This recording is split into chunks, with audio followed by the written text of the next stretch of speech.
Ja, endlich in der Türkei angekommen. Ich habe einfach herrliches Wetter. Hier bin ich gerade auf dem Weg nach Istanbul und da werde ich mich mit Navid treffen. Damit ich hier auch erreichbar bleibe, haben wir mir eine türkische SIM-Karte besorgt. Mein Handy hat nämlich 2 SIM-Karten-Slots und dann legt man die rein und viel mehr muss man auch gar nicht machen. Ich habe umgerechnet für 5 Wochen Türkei 20 Euro bezahlt. Hier habe ich dann auch das erste Mal den Kontinent gewechselt, und zwar über den Bosporus mit einer Fähre von Europa nach Asien. Die nächsten Tage war ich zu Gast bei Navid und seiner Frau Dilek. Dann haben wir Istanbul erkundet und ich habe die Zeit genutzt, um mein iranisches Visum bei dem Konsulat abzuholen. Das Iran-Visum hatte ich schon 2 Wochen vorher online beantragt und angegeben, dass ich das in Istanbul abholen möchte. Das hat bei mir relativ gut funktioniert. Ich habe unterwegs aber andere Reisende getroffen, bei denen hat das nicht geklappt. Nach einer wirklich entspannten und schönen Zeit in Istanbul bin ich dann weiter nach Pamukkale gefahren. Und unterwegs ging es wirklich richtig berghoch und bergunter. Also entweder bin ich im ersten oder im letzten Gang gefahren. Ja, und manchmal hat es mich zerlegt.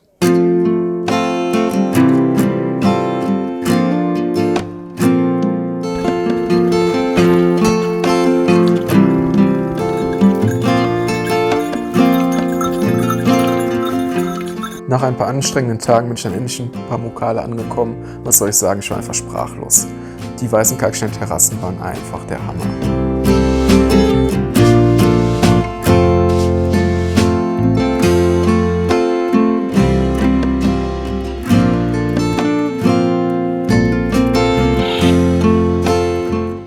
In einer der Terrassen konnte man sogar baden. Das habe ich natürlich gemacht.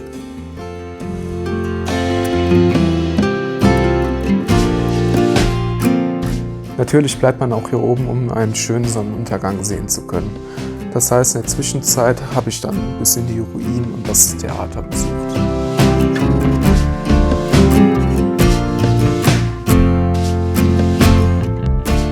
Bei dem schönen Sonnenuntergang habe ich dann auch Eva und Jannis kennengelernt und wir haben uns später noch auf ein Bierchen verabredet. Die beiden bereisen mit einem umgebauten Transporter die Welt. Auch ziemlich cool.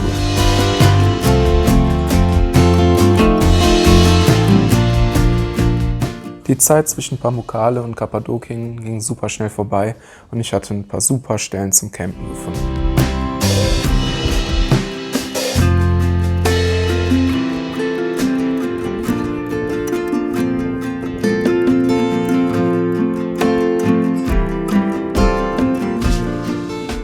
Ja, und wen treffe ich in Kappadokien wieder?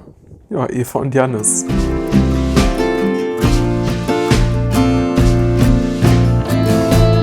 Wir hatten dann für 3 ganze Tage den Panorama-Campingplatz für uns alleine. Leider war es zu windig, das heißt, wir konnten nicht mit dem Ballon fliegen oder konnten halt auch keine Ballons aufsteigen sehen. Aber wir hatten einen Tag super Wetter, konnten alles erkunden, die ganzen Valleys, und haben dann auch den kappadokischen Wein mal genossen.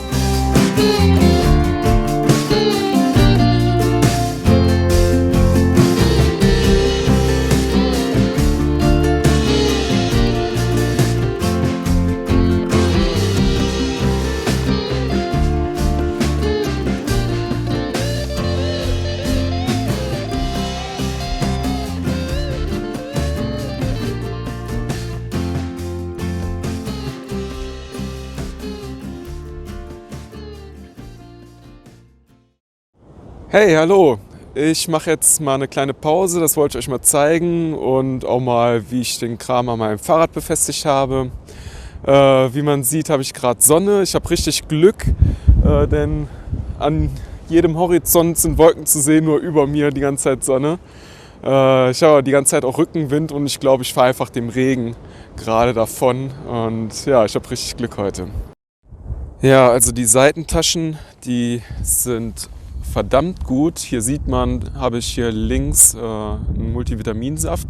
Da komme ich auch während der Fahrt dran. Das ist echt klasse. Auf der anderen Seite habe ich nochmal Wasser. Ansonsten habe ich hier Bananen, da werde ich jetzt welche von essen. Und was habe ich hier noch? Ja, Wasser, und hier habe ich eine Tüte mit Sachen, die waren noch ein bisschen klamm. Ich bin heute aus Kayseri rausgefahren, da habe ich noch in der Nacht in einem Hotel meine Sachen gewaschen. Die werde ich jetzt, während ich meinen Kaffee koche, ein bisschen was trocknen. Ja, hier habe ich eine Tüte mit Zucker, Tee und Kaffee. Dann habe ich hier meine Brennflasche mit Benzin und hier habe ich meinen Kocher, also mein Brenner. Oh. Und wie man sieht, ist hier auch verdammt windig. Da habe ich dann natürlich auch einen Windschutz dafür. Ja, jetzt habe ich hier alles parat. Jetzt zeige ich euch mal, wie das dann geht.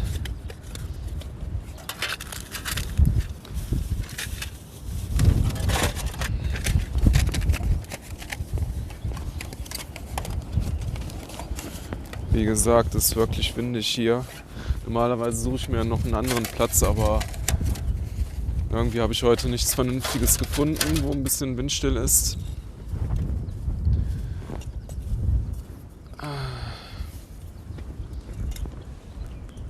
Hier, der kommt jetzt ins Loch. Ein bisschen Spucke.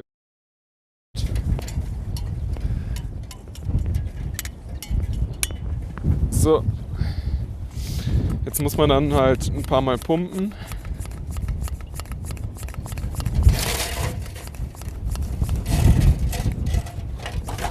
Na, ja, geblieben.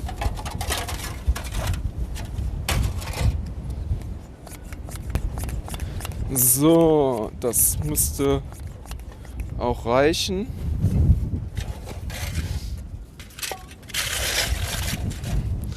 Jetzt lässt man ein bisschen Benzin raus. Das hört man und man sieht hier unten dann ein bisschen rauslaufen. Und da mein Feuerzeug kaputt ist, nutze ich jetzt einen Feuerstein.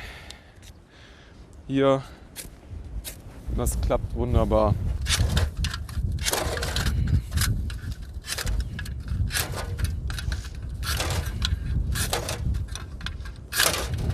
So, ist an.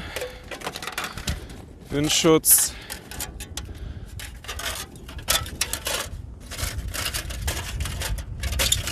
Super.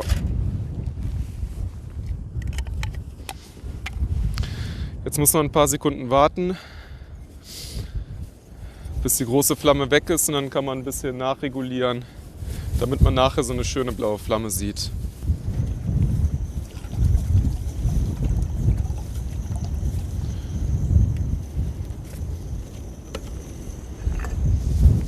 Das ist jetzt genau 1 Liter Wasser. Das reicht dann für meine 2 Flaschen für unterwegs. Das Wasser kocht auch schon, das geht unheimlich schnell. Dann mache ich den jetzt schon mal aus, weil wenn man den ausgemacht hat, muss man immer noch mal 5 Minuten warten, bis man alles einpacken kann.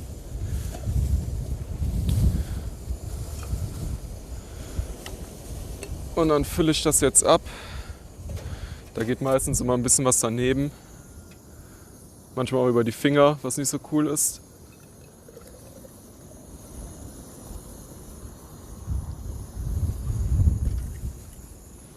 Dann bin ich jetzt auch wieder startklar. Mir ist gerade noch mein Fahrrad umgekippt.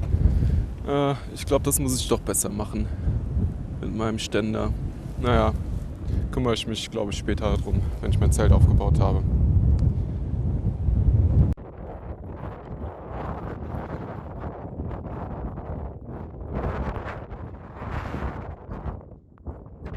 Anfangs hatte ich auch noch einen Schneesturm und da ist noch mein Gimbal kaputt gegangen. Das habe ich aber die nächsten Tage wieder repariert. Und dann hatte ich wirklich 3, 4, ich weiß nicht, 5 Tage das beste Wetter überhaupt im Gebirge.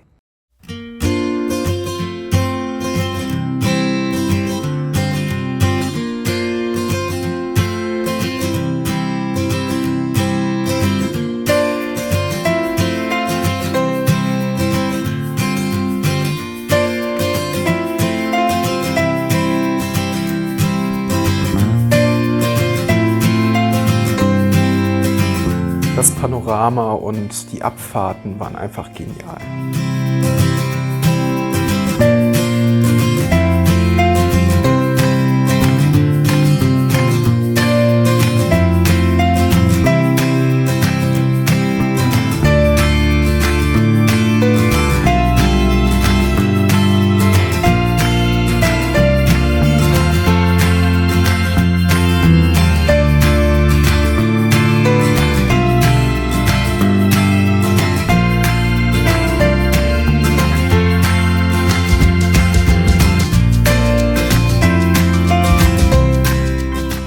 Zum Schluss zeige ich euch noch mal ein paar Bilder der Hammer-Gastfreundschaft der Türken und Kurden. Das war wirklich neben der tollen Landschaft hier das Schönste, was ich in der Türkei erlebt habe.